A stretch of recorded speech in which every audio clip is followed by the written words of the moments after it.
many iPhone apps do you have installed? If you're anything like me, in the area of 900 or so, that's a lot. Now, even if you don't have an iPhone, you probably have a smartphone, and I would ask you, in even capacity, how many apps do you have installed on your smartphone that's not an iPhone? Do you have a few? A couple? 1,000?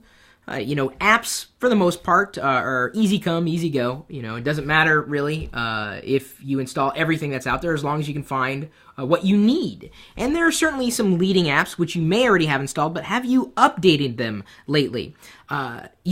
We all, when we see something for the first time, we all create, kind of in our head, an idea of what it is. Like the first time you saw me on YouTube, or maybe the first time you read a blog post, you probably thought in your head, wow, this is a really crazy, who is this guy? I don't want to know him at all. And then maybe you came back to me and realized years later things have changed. Because sometimes things change. And especially if they're evolving, they get better over time. So even if you looked at an app a year ago and had already passed judgment on the app, it may be time to look again. So I just wanted to point out, in conjunction with the article that we've written, it's linked in the description, 5 iPhone apps to update right now. In fact, I'm looking at it, and it looks like 20 of you have plus one'd it, and I'm going to hover over, and let's see who's done it. Brad Tomlinson, Ryan Carteret, Sean Jordan, Jamie Bausch, and Stacey Ferris. And see, I may read off your name if you plus one it as well, and you're one of the first 5 to do it. Be the first, and I'll get you mentioned in these videos. 5 iPhone apps to update now. Instagram is the first one. We've talked about it before, but they've done something with Instagram such that it increases the clarity of the image before it's actually published. So even if you didn't like Instagram, you didn't like the filters before, it was a bit... it required a bit more manual tweaking of the photo before you could share it. They've solved that with the new option to increase the brightness and contrast, something that up until they released this the other day, for free by the way, I had to rely on a third-party app to increase the contrast and the brightness. As a matter of fact, I've got my iPhone charging right now. I'm going to go ahead and show you what I'm talking about.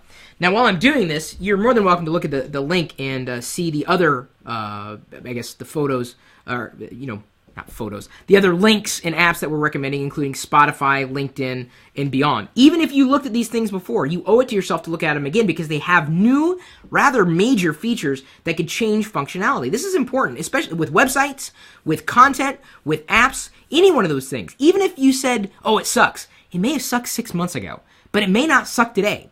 Everything is in a constant state of underdevelopment. So I'm glad you appreciate the things I'm doing today. I hope to do it the same way or better next year. But you could certainly look at the things that I did a year ago and say, wow, he was not doing that well.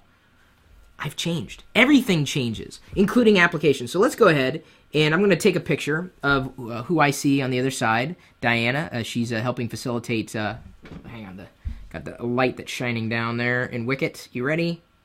Don't worry, I'm not going to publish this anywhere. I just want to show them. Took a picture of Diana there. And I want to show you what I'm talking about in terms of the filtering.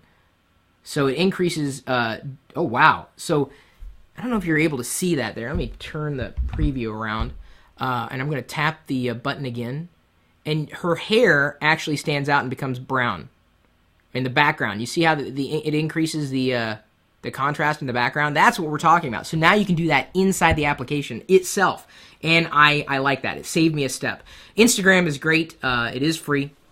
Someone who used to work for Locker Gnome, I ended up getting them a job over there at Instagram. Hi, Shane, if you're watching. He's certainly been taking my feedback and trying to incorporate it into the app to make it better. It's an easy way to share your photos on Twitter, Facebook, Tumblr. All your favorite, web connections that you might have are built right into the app, so it's easy to share.